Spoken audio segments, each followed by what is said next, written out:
Yeah, now if you can go mute and shut your video off.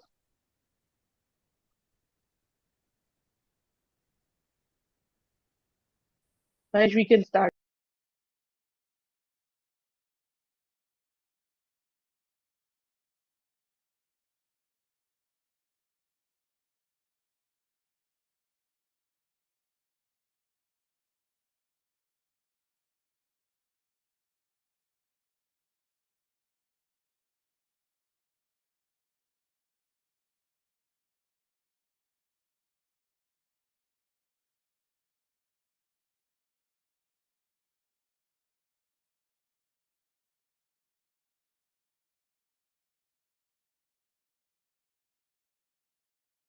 सर्वे भवन्तु सुखिनः सर्वे सन्तु निरामयाः सर्वे भद्राणि पश्यन्तु मा कश्चित् दुःखभाग् भवेत्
Hello, viewers. As we all know, health is true wealth. True Wealth Integrative Health Centers were established with the mission of Sarve Bhavantu Sukhina, Sarve Santu Niramaya, True Wealth of holistic health and happiness for all, to reverse, control, and prevent diseases and augment health by integrating all appropriate scientific evidence-based, personalized nutrition and fitness therapies, functional medicine, and advanced surgical treatments with a holistic wellness approach. With this mission, True Wealth Health TV has bringing to you hundreds of health and disease awareness programs with renowned health specialists from all over the world. Today, as we celebrate the most critical organ in our body on the World Brain Day, we present the special program dedicated to enhancing our understanding of brain health and neurological well being with well known expert neurologist and neurosurgeon duo, Dr. Deepak Aiwale and Dr. Amit Aiwale from the Institute of Neurosciences at the renowned Solaris Hospital in Thane. I, Rajashree, the founder of True Wealth Integrative Healthcare, with 24 years of rich global experience, take the proud privilege to introduce Dr. Deepak Aiwale.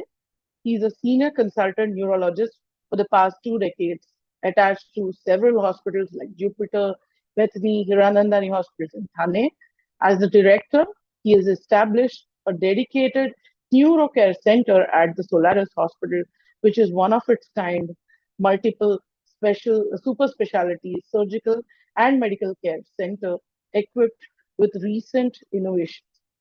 He has treated more than 20,000 patients with various neurological issues, especially Parkinson's disease, stroke, dementia, neuropathy, and epilepsy. He has vast experience of treating autoimmune neurological disorders like multiple sclerosis, demyelinating disorders, myasthenia gravis, GRS, inflammatory myopathies, and more. He has many national and international publications to his name and is lifetime member of the World Stroke Organization, Indian Academy of Neurology, Movement Disorders Society of India, and Indian Epilepsy Society. Dr. Amit Aiwale, he is the director of Solaris Hospital and uh, associated as a senior visiting neurosurgeon at various hospitals, again, Bethany, Kaushalya, Mahavir Jain hospitals in Thane. With advanced training in neurosurgery from CARE Hospital in Hyderabad, he is fellow of the World Federation of Neurological Surgeons. Having performed over 1,500 brain surgeries and more than 5,000 spine surgeries, he specialized in stroke, brain tumors, aneurysms, AVMs, head injuries, and trauma, and various spine disorders. He is also skilled in endoscopic brain surgeries such as pituitary tumors, intraventricular tumors, and third ventriculostomy procedures. At Solaris, he has introduced navigation guided brain and spine surgeries. He's received the first prize in Next Gen Young Neurosurgeon in 2018 in the International Neurosurgery Update with his abstract publication. So it's a proud privilege. I welcome both of them to this program as we celebrate the World Brain Day. Um, Dr. Deepak Yeah, Aiwale and thank you. Dr. Thank Amit you so much, Aiwale, it's Rajashree. always a pleasure to be Yeah, with both of you and getting to learn both sides of, the neurological aspects that can bother us. But today is the celebration of our best organ and your organ, which is personally and professionally favorite as well. So rightly so, how do you feel being on this program today? And before we uh, actually it's, take a lot of it's questions to you. always it's always a pleasure talking to you and discussing our most the topic which of our interest. I think brain is such a fascinating organ that you can keep on talking about it and have thousands of sessions, and still it's a mystery. Yeah, it's very difficult to come to a conclusion how what is its potential, and we are yet to realize its potential.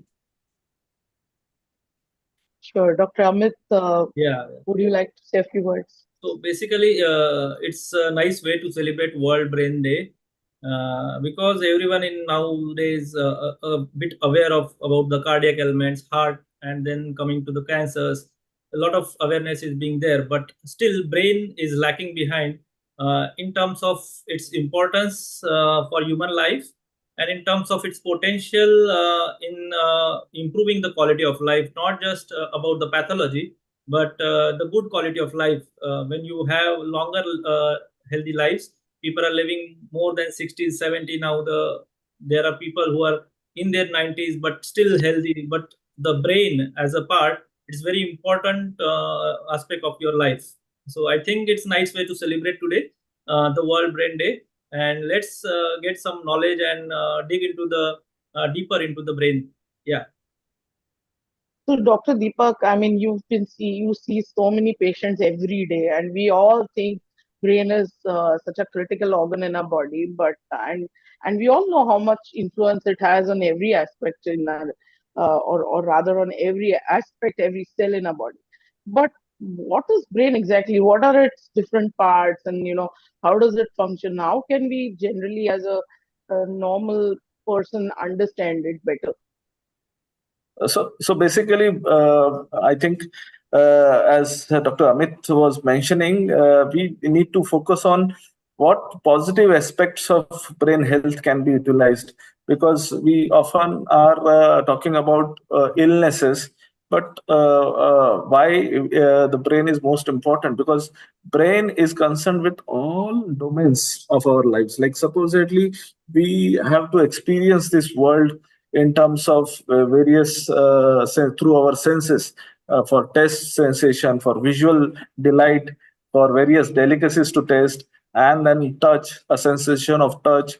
We enjoy musical nights, and all these special senses ultimately are interpreted through brain. And to have that experience to its best, we require certain kind of emotional makeup, certain kind of intelligence. Again, that is developed through brain. And for doing our daily routine, we need a feedback of sensations. What is the temperature around? What is the terrain around? Like if you walk on a slippery surface, you tend to be more careful and watchful. It's all because we are getting those sensations, perceiving those sensations, and processing it through our brain, and then ultimately putting our intellect through our previous memory of such surfaces, and then utilize that experience to walk smoothly over a slippery surface. So I think so much of complex activities are going on in the brain, and it is accumulating its experiences throughout our journey. Since maybe I think brain is one such dynamic organ which has been having an ever changing or ever accumulating experiences from its from the prenatal, or you can say before birth. The brain starts working on itself, trying to help the survival of human being, and then in the early childhood you grow up learning some experiences, and which you do not forget. Supposedly a kid learns to ride a bicycle, or as a young man you learn swimming. This is stored in your procedural memory, and it helps you all throughout your life, and you do not have to make an effort. So I think there is so much of hardwiring, programming going on in your brain as you are growing up. And as an adult, if you have to realize your maximum potential, you have to have this functioning of optimal functioning of your brain across all these domains of intelligence, emotional makeup. Supposedly, even if you are an intelligent person, but your emotional makeup is affected, obviously it becomes difficult to attain your optimal, what you can say, potential in life. And if you are emotionally good, but again your brain health because of some neurological condition is affected, again it becomes difficult to achieve your routine, what you can say, the routine, do your routine work or progress in life. So I think this is very important. And as we look at it structurally, for a simple understanding, brain has on the top of it's the large brain, we call it as cerebrum. Cerebrum has cerebral hemispheres. There are two equal halves which are joined by white matter of band called as corpus callosum in the between. And this area has various lobes, like the frontal lobe, the parietal lobe, temporal lobe, and occipital lobe. Now, we humans are more privileged as compared to quite other some mammals, where we have a better, larger surface area of cerebral cortex, which gives us an edge over other mammals. Also, we have a prefrontal cortex, which is the executive, which deals with executive function. Like here, you gather the information from various lobes. Like parietal lobes, you take some sensations. From temporal lobe, you take verbal and non-verbal memory. From occipital lobe, you take up the visual inputs. And these, when supplemented with your what you can say, the emotional makeup, or your what you can say, an intent is made through your frontal lobe. And the emotional makeup is also guided by your limbic system, which where the lies the amygdala. Amygdala is one system where you have an emotional center, where you can it creates a desire for achieving something. It creates a fear for survival, and these kind of emotional senses help us survive in adversity and also flourish in times of growth. You work upon your desires, and you flourish, and you grow to your maximum potential in life. So I think other aspects from the point of view, the structure of the brain, there are deeper structures like hypothalamus and pituitary gland, where hypothalamus usually it takes control of your vital functions like hunger, temperature control, and sleep, and thirst. So basically, these are the things, these are the sensations which are important for basic survival. And hypothalamus is also connected to your limbic system, which deals with your emotional makeup. So it is very fascinating that hypothalamus is responsible for release of hormone called as oxytocin. Oxytocin, conventionally, it can also be called as love hormone, where you are dealing with trust and bonding. So usually it is released usually it is related to mother and child bonding. This is released in ample amounts in during mother during the delivery of the baby, so that and also during the breastfeeding. So this leads to an initial, what you can say, the basic foundation of human civilization or a social bonding. The first bond which a human being makes as he comes into this world is a mother, and it's a bond with the mother. And that trust, if it can be extrapolated as he grows in his life with other members of the society, that makes him feel secure. And another such neurotransmitter is dopamine, which is related to your amygdala or your limbic system. It helps human being to strive for betterment, strive for survival, and and then there is some neurotransmitter related to brain, where you keep your moods in check, like serotonin and GABA. GABA is an neurotransmitter which help to maintain your mood. In cases of stress, when there is stress in the stressful situations, either physically or related to any illnesses, stress hormone are also released through hypothalamus pituitary axis, and that again affects your physical and mental setup. So I think it's a very fascinating organ where you have control over not just physical movements, not just your basic survival, but also your socio-emotional makeup, and your what you can say, the growth as you grow across your life cycle. And then at the bottom of the brain structure lies little brain, or called as cerebellum. Cerebellum deals with emotional, or you can say uh, some memory and also balance. So predominantly it is related to coordination and balance, but it also has some role in processing of memory, usually procedural memory. And this information is then conveyed through the brainstem, which is the connection of the brain to the rest of the body through spinal cord. So brainstem lies at the base of the skull, which brings information from cerebral hemispheres, cerebellum, and deep brain structures like hypothalamus, thalamus, towards the spinal cord, and from where the rest of the fibers take over, and the information is either conveyed to the peripheral systems, and there is to and fro movement, sharing of information from the periphery towards brain, and then the processing occurs at the brain, and then back towards the effector organs in the periphery.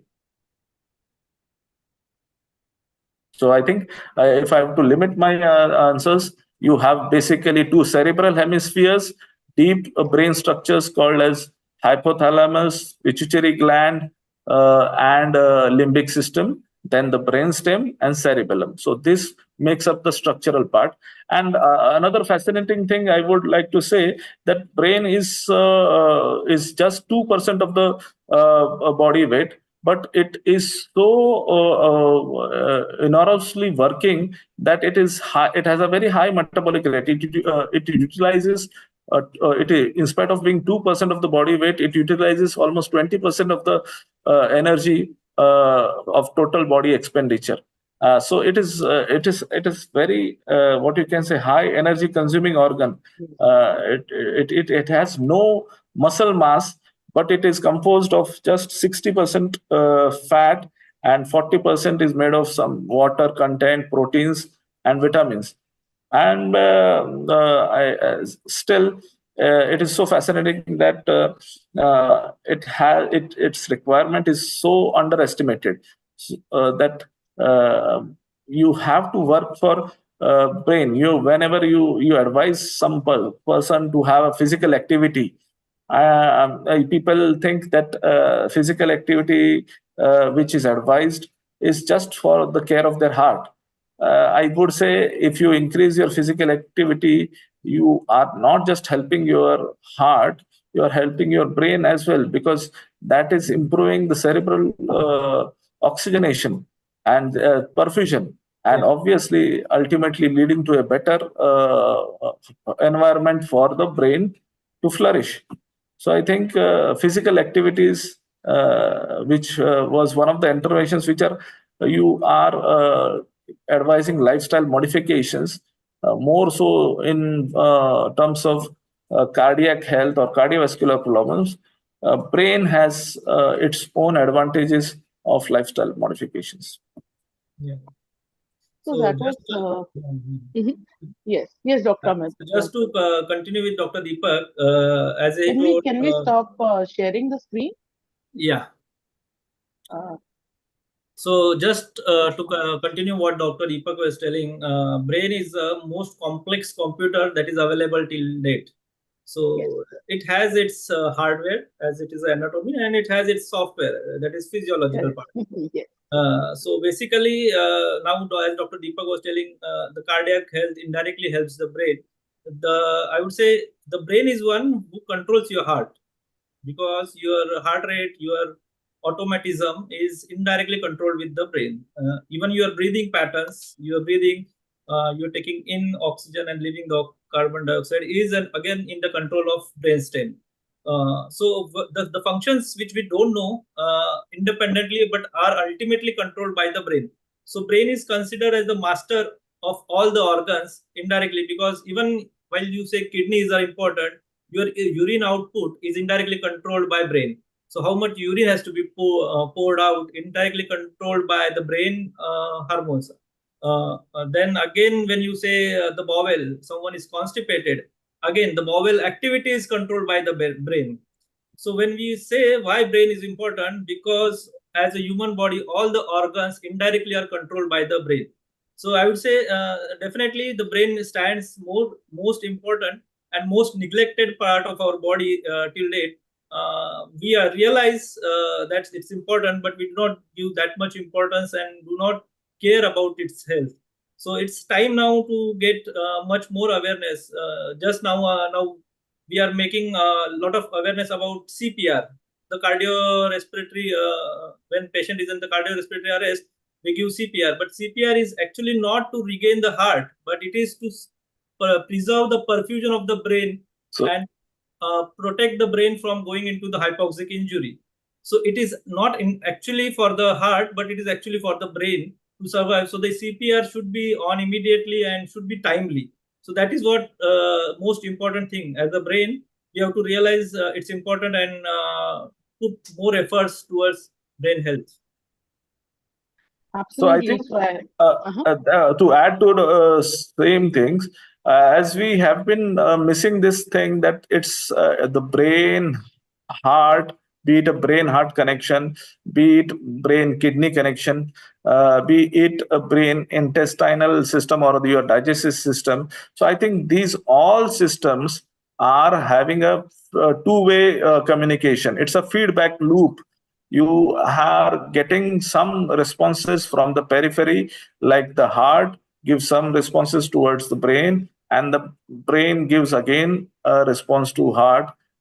This kind of mechanisms or loops, neurocircuitry loops are in place, which are based on sometimes positive feedback or negative feedback mechanisms. And that is why you have to take into consideration that if you work towards heart, you are working towards your brain. If you're working towards your brain, you are working towards your heart. And other ways around, if you have to take a common mode of action, supposedly you focus on working on brain, you're ultimately working for your heart, you're ultimately working for your digestive system, your kidneys, and your, even I could say, the musculoskeletal system is also somehow it is getting regulated by brain. So learning that you have a feedback mechanism with the brain, ultimately brain is the coordinating center. So it is very fascinating. And as I could see your logo on the screen, so I would say hypothalamus and pituitaries, these are like you have this our Vedic science, you have Ajna Chakra and Sahasra Chakra. So I think your hypothalamus and pituitary are located at exactly that, yeah, Ajna Chakra level. So these are the neuroendocrine hormones which are released from these what you can say endocrine glands, which are situated at the depth of the brain, which are controlling your basic life functions like temperature, breathing, respiration, and hunger, and also dealing with your emotional makeup, and then also dealing with what you can say procreation and how the human civilization proceeds to reproduction. So ultimately, every aspect of our life is related to brain. You cannot experience your life to the fullest if even one aspect or one domain of brain is affected. I think your experience of life is limited. So that's, I think, and it is never tapped to the fullest. But definitely our endeavor should be such that your brain health, the concept of brain health has to be what you can say propagated, and people should be aware of brain health, that you have to be able to work across each and every domain of your brain health. Like your memory, it's not just memory along with your intellect, along with your emotional makeup, along with your social bonding. As I was trying to convey, that even your social bonding or social awareness, that is also related to your brain. And then the more what you can say the materialistic part, which we talk about, your physical functions and your sensations or experiences, sensory experiences, they are definitely controlled by brain. So if you can utilize all these domains which are the responsibility of brain to the fullest, that is what your would be called a brain healthy world. So, so I think really, evidently, you really explained how the brain works, and today's day, all these positive thoughts, we always keep saying positive thinking, and it is all linked to the brain. So, giving out all these positive inputs today is very, very important. You said master and mindset. Mastermind is what we call our mind, and today mindfulness is picked up so much as an most important aspect of your overall health. So, it itself includes the brain. And, you rightly pointed out that all organs are connected. And in our nutrition practice and lifestyle practice, also, we talk about that brain access a lot these days. And, how brain influences what you eat, and then what you eat also influences the brain greatly. So, it's very important. Plus, today, in today's world, I think the lifestyle, which you both actually mentioned, is such a critical thing with the digital explosion, with the kind of junk foods that we eat. We have to feed the body. You rightly pointed out, right from from mother's womb. That's where exactly you have to start feeding the right balanced diet with good fats. It starts really there. The B vitamins, folic acid has to start there, which is where the brain development starts. And then after the baby is born, it goes up to the geriatric, or rather the elderly population. And if you don't take care of your brain all these years, then you are going to suffer with all those unfortunate diseases like dementia and Alzheimer's, and we have Parkinson's, where hormones are associated. You showed us the hormone association, how important the hypothalamus is. A lot of people don't understand its significance in, everyone wants to lose weight, but do they understand where it's really coming from? I think it was great to hear all these great inputs from both of you. So, I think while we have addressed the positive brain wellness and health aspect, of course, we also have to discuss about the critical aspects of brain as well, because that is something which we all fear, but after listening to you, they have to, they know what they're supposed to, so they don't reach there. But if at all they reach there, you both do such great practice, because both of you are a proper combination of a neurologist and neurosurgeon. So, how, if you could, I think, I think Dr. Amit, if you could take this, I mean, tell us, what are the rising diseases today that you especially see as a surgeon as well, and what is, we all keep talking about the golden hour.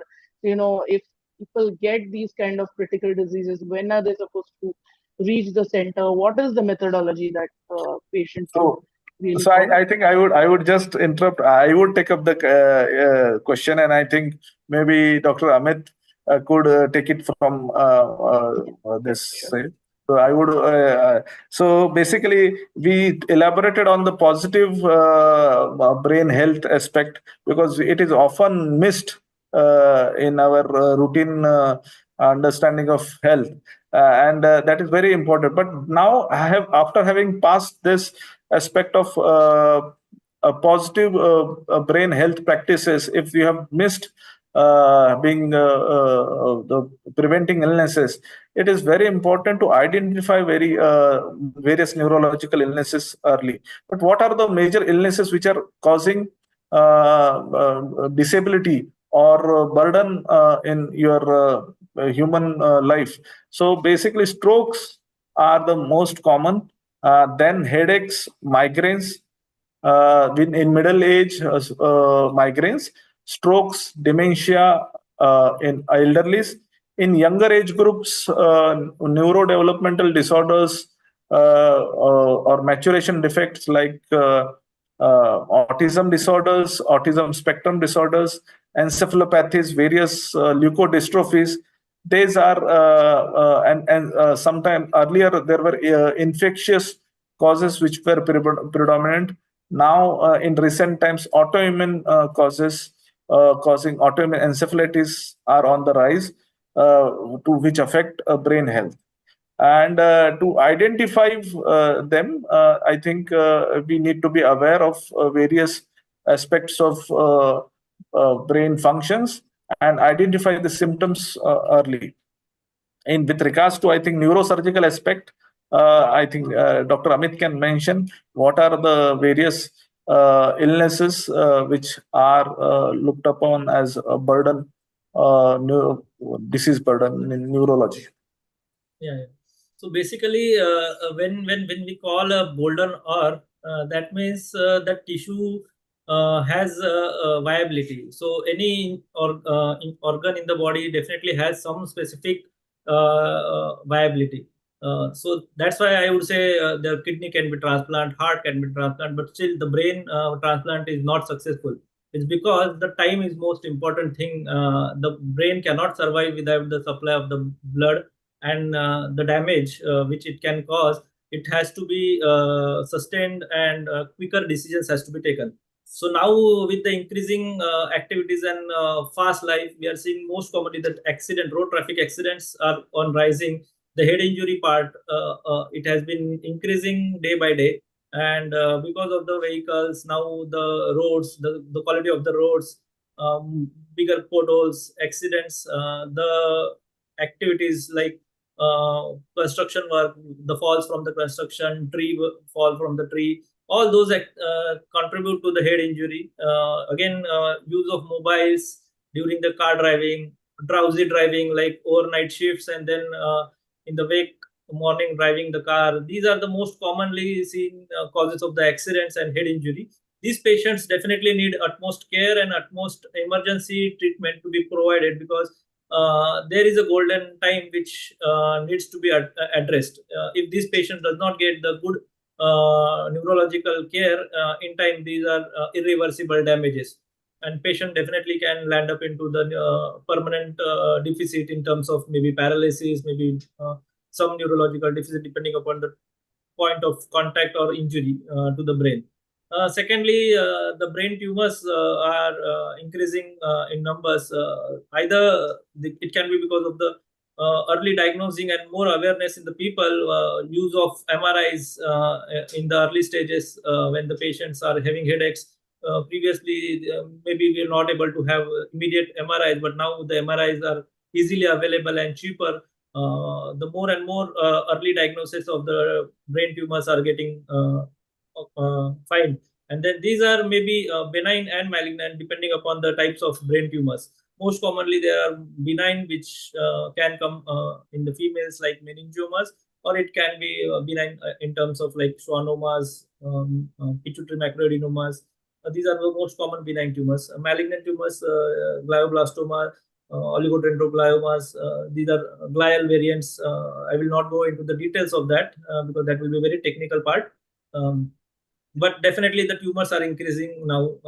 Thirdly, infection, as Dr. Deepak told, India being most predominantly community acquired infections like tuberculosis, tuberculous meningitis, or causing the tuberculoma, large lesions in the brain, causing hydrocephalus, obstructive hydrocephalus, needing the intervention.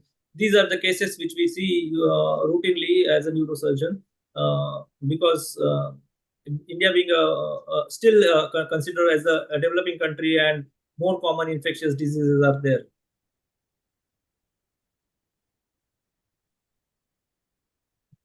Sorry. Yeah. This is actually great to know, but in addition, also we would like to know things where these days you explain to us how neurosurgery can play a role in these emergencies, but also because you practice a lot of newer technology-based procedures. Can you tell us about some techniques which you are currently using, maybe in brief, as to, because normally we all fear if it's a surgery related to the brain.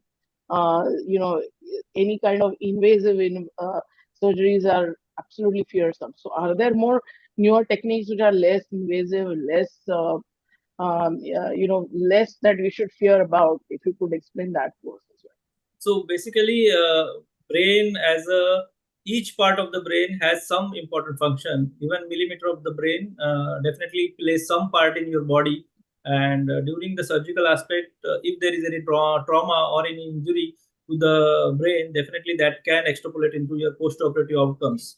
So use of latest technology is very important. Whatever gadgets you have, you try to minimize the damage and improve the outcome. The most importantly, now the surgeries which were 20, 30 years back, which were possible with the large handheld drills. Now we have the advanced technology, and the drills are so delicate that it can be used like a pen and delicately open the skull. Secondly, when we go for surgeries, maybe around 20 years back, people used to do the surgery with the open eyes. But now with microscopes, advanced microscope, we magnify the things. What we can see with the eyes, we almost magnify it to 10, 15 times and then do the delicate surgeries. So the precision has increased in that. Again, now coming to the AI technology, where we are using computer neuro navigation. That is, we pre-operatively do the MRIs, and MRI upload into the computer, and then use that information while doing the surgery to exactly localize the structures of the brain and then exactly plan the surgery. So pre-planning has improved compared to what was maybe 20 years back. Because of the advancement in the investigation part, like MRIs, latest MRIs, now the 3 Tesla MRIs are available. Finer details of the anatomy of the tumor, and as also the blood vessels are already there with the surgeon beforehand. Definitely the precision of the surgery is increased. Again, anesthesia part, like giving the anesthesia during now it is possible to do the surgeries with awake anatomy, like patients are awake in their surgeries, and we remove a skull, part of skull, and then remove the tumor. We can actually monitor patient's hand area, leg area. We can actually monitor his speech, his communication skills, his singing, his mathematics. Everything in detail can be monitored during the surgery. So the functional quality is given more importance now, not just the structural anatomy. So that functional monitoring is also now possible because of the advancement in the neurosurgical aspects. And definitely, the future is really great, where the surgeries of brain are going to be so straightforward that the patients are not going to be scared of losing their neurological life or neurological part. Definitely. So, a couple of aspects more also, how does this pan out in very young patients? Because I know from both of you, as you've educated me, that, even in babies, these kind of surgeries are doable. Is it really doable? And, how does one plan them? Or are they something which need to be done urgently?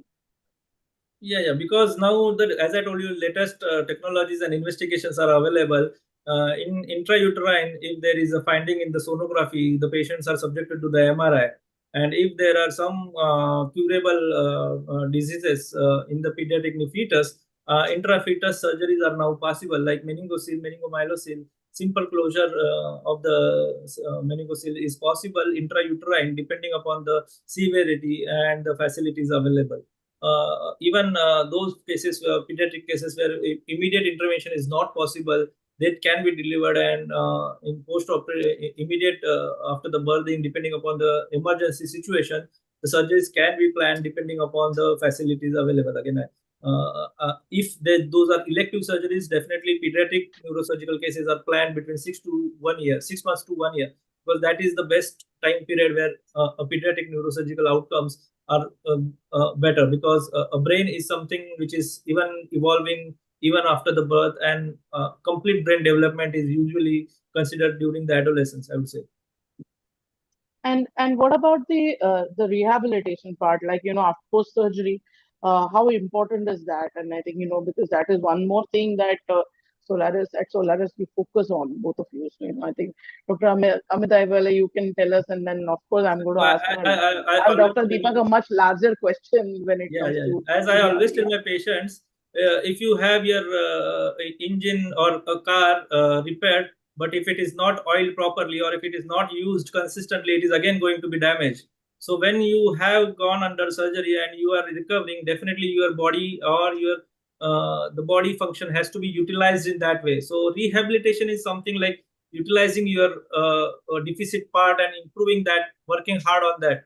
So neuro rehabilitation not just focuses on just a physiotherapy part, but it is a occupational therapy, it is speech therapy, it is a functional outcome that is also focused each individual patient wise. Suppose a patient not just having a weakness, but he's having difficulty in right hand, we focus on his right hand and to have at least to eat food from right hand, so that these movements are come back, the finger movements are given priority. Like that, we have to plan their neuro rehabilitation facility, and what is their basic needs, and then once we cross the basic needs, then what is his occupation, and what important functions of his body are important for his occupation, and get the functional outcome. So again, a lot of education, but last but not the least, a larger question today, Dr. Deepak. What we see is the increase in number of neurological conditions, and in the younger ones, we are seeing today stroke is becoming so very common. So managing a stroke patient, a younger patient, vis-a-vis managing an older patient, where we are seeing so much of rise of Parkinsonism, Alzheimer's, and many more aspects. If you can educate us a bit about, how you treat and manage both these different types of patients. Yeah. So basically, to brief, as I said, for different age groups, at different times, stages of life, different kinds of illnesses are prevalent. And as per the modality of treatment, we started on positive aspect of brain health. So even a normal person should have a brain healthy habits. But once if he has gone into illness phase, he has to go through that treatment. Awareness has to be there, that he has to report timely. And then once he has been treated, he has to understand, or he or she has to understand the importance of rehabilitation, physiotherapy, speech therapy. You can have behavioral therapies for emotional, or then there you have occupational therapy. So various aspects have to be worked over in a rehabilitation phase, and that helps you a better outcome. Then, in as we talked, that there in recent times you have to start not before, just even far before birth. So yeah, pre-marriage counseling, pre-conception counseling. If you are having any specific illness, or which with a definite history of neurological illness, then that should be reported. And based on that, you should have pre-marriage and pre-conception counseling. If you are planning a baby with such history, you will be subjected to some genetic tests, and that can help you diagnose the anomaly, or possibility of an anomaly in time, and decisions will be guided based on the findings. Even if you have tend to miss out on this, there are so many conditions, as Dr. Amit told. We can detect on fetal ultrasound and fetal MRI, and interventions, if possible, will be guided through expert consultations. Post delivery, here again, as we talked about positive brain health, you have to be very spread awareness regarding your diet, your lifestyle, your emotional health.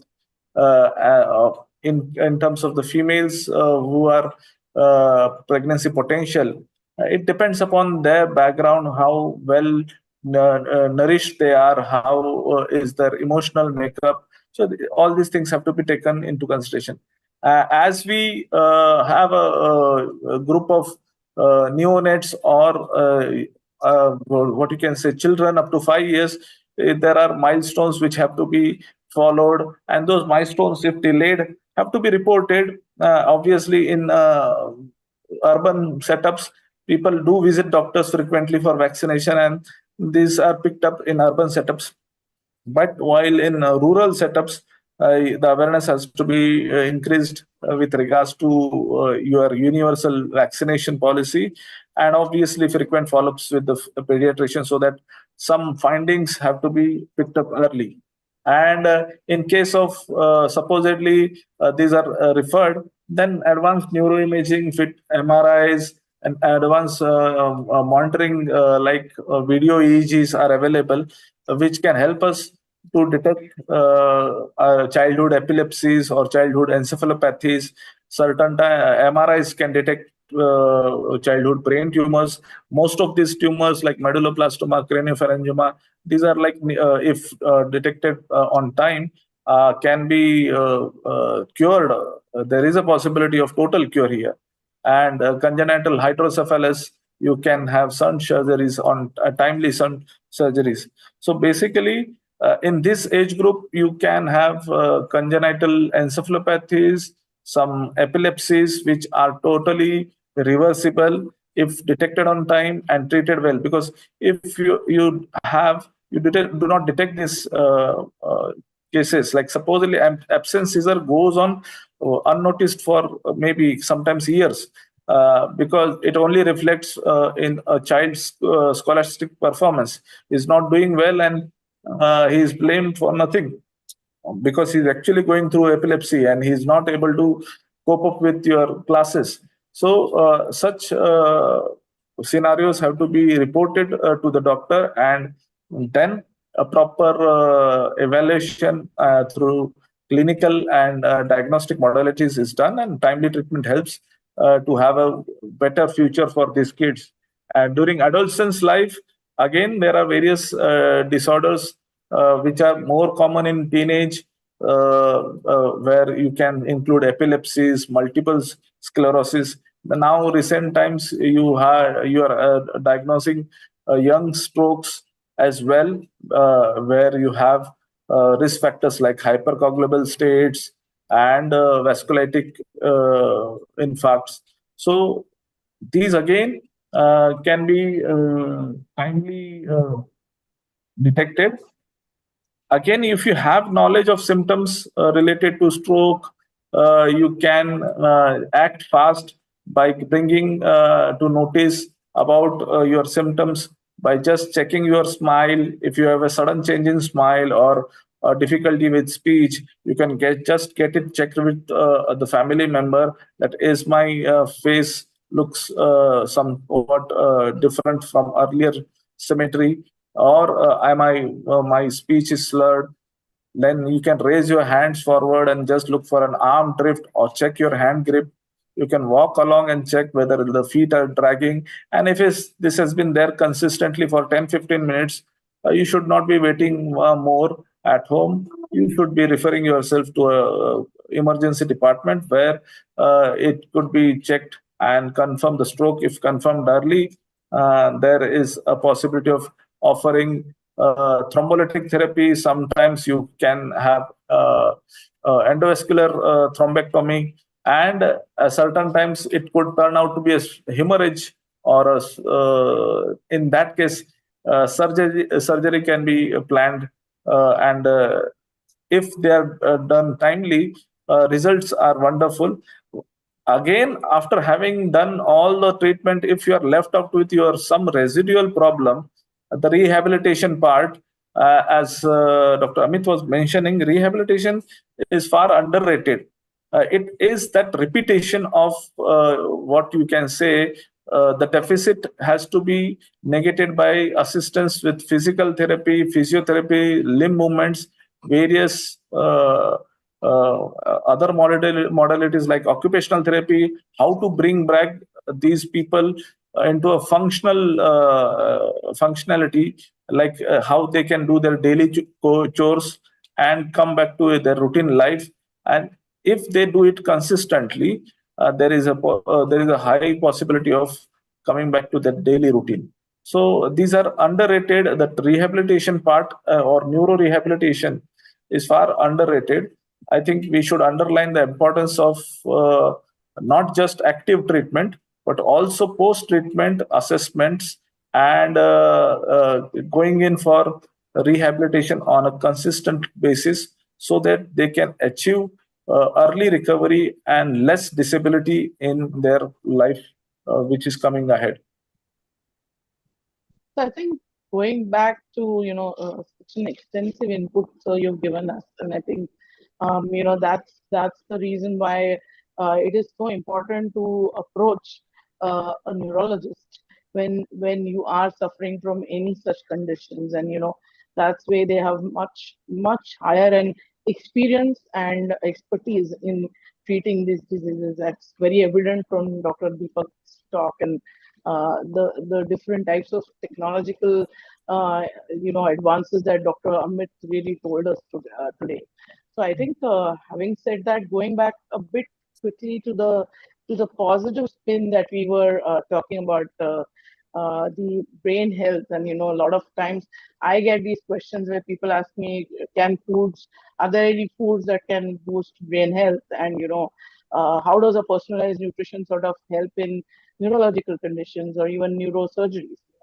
My quick answer I would say is than sort of trying to going after any of these fancy advertisements, understand that having a balanced diet which is rich in fruits, vegetables, where you get a lot of antioxidants and whole grains, eating healthy fats. People just stay away from fats these days because they want to lose weight, and they worry about it. Anti-junk attitude is also not, completely skipping good fats is a bad idea, because brain needs those good fats for its functioning and also its structure. So from all those aspects, this is one tip I can give you. And other aspects, though there is limited evidence, omega-3 fatty acids, B vitamins, and antioxidants and flavonoids, these kind of supplements are actually extremely good for improved cognitive performance and also reducing any risk of neurodegenerative diseases.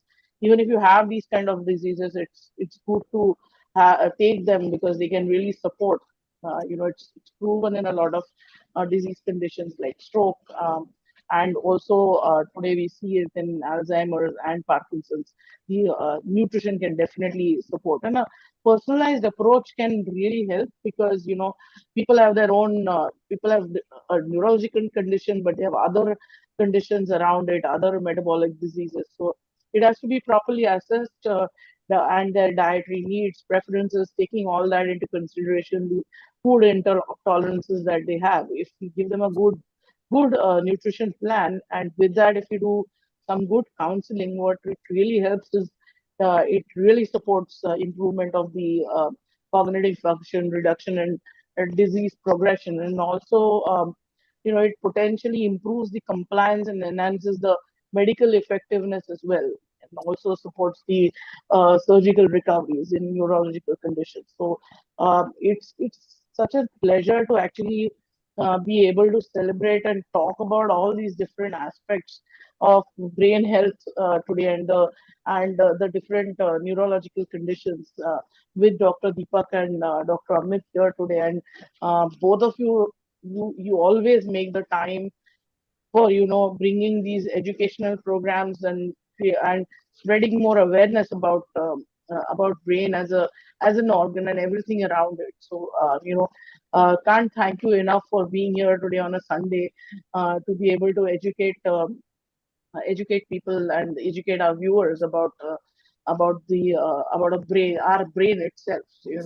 How much seriously we need to take it. But before we end the program, I think I would like you to leave the viewers with some takeaways that they can they should remember. Yeah. So basically, as we have completely now discussed that brain is such an important organ, taking care of it is very important, and nothing extra has to be done. Just take care of good hydration, take care of good food. Vitamin B12 is something which is very important. I would say most commonly it's deficit, so you have to take care of your vitamin supplements. Again, good sleep. Most of the times we are hurried into our daily routine, but late night parties and the brain does not get any rest. So one of the most important aspect of recovering the brain from any stress or injury is sleep. So a lot of importance has to be given that at least adequate 6 to 8 hours of sleep in 24 hours is compulsory and should be taken by your daily routine management. That is very important, and definitely to have your hobbies and rehabilitation things like have some hobbies, kind of a music, singing or dancing. Some hobbies you develop indirectly, it helps you, in your brain health. Again, meditation is one of the traditional methods which have been emphasized for the brain health. So I would say taking a minute for your own brain and putting an extra effort, that is what is more required right now. Dr. Deepak. Yeah, so it was so I was so excited for today's program, so that we routinely deal with patients coming to us with complaints, and already they have landed up with an illness. And there is our routine expertise where we can offer them. But today's was something else, that we want people to know about being aware about positive brain health. Prevent why do you want to become aware only after having illness? Prevent all the factors, take care of all the factors which are meant for positive brain health. And if that is missed, then comes the role of doctors. So if we increase awareness about our positive brain health, automatically your whole life is going to be helped. Because as she was talking in the concluding remarks about the neurodegenerative illnesses, as such, there is no cure for most of the neurodegenerative cases. But the reason behind them is oxidative stress, mitochondrial injury, chronic inflammation, and all this is minimized by positive brain health practices. So I think we should increase awareness about positive brain health practices. And then after just taking treatment, people should not think or get disheartened by partial recovery in immediate post-treatment period. They should realize the importance of rehabilitation.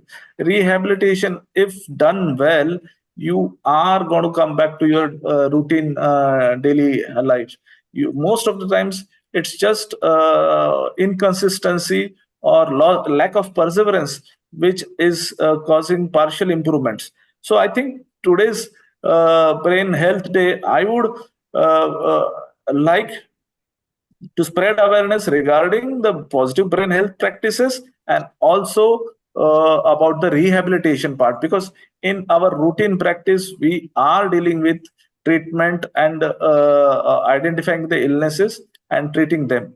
So that definitely has to be, we are making advances with updated technologies and all that, but with the active participation of community and the patients, I think we can make this a better world with a better optimization of our utilization of our brain's potential. I think with this, I would like to wish you all a very happy World Brain Day. And let this be a beginning from our side to spread awareness about positive brain health practices. And thank you, Rajashree, for this invitation for today's program. I would just close the program by saying that prevalence of various neurological conditions has increased, and it's driven really by the aging population, lifestyle changes, and environmental influences. Addressing these conditions requires a comprehensive health strategies, a public health approach, focused awareness, education, and improved access to healthcare services. And on that front, I would really want to thank Dr. Deepak Aiwale and Dr. Amit Aiwale for contributing on all these aspects continually, day in, day out. And today's program was just talking about it and sharing that with us. So thank you so much for doing that. And I will leave the audience with the thought that empower your mind and enrich your life. Thank you so much. Thank you. Thank you. Thank you. Thank you. Thank you. Thank you.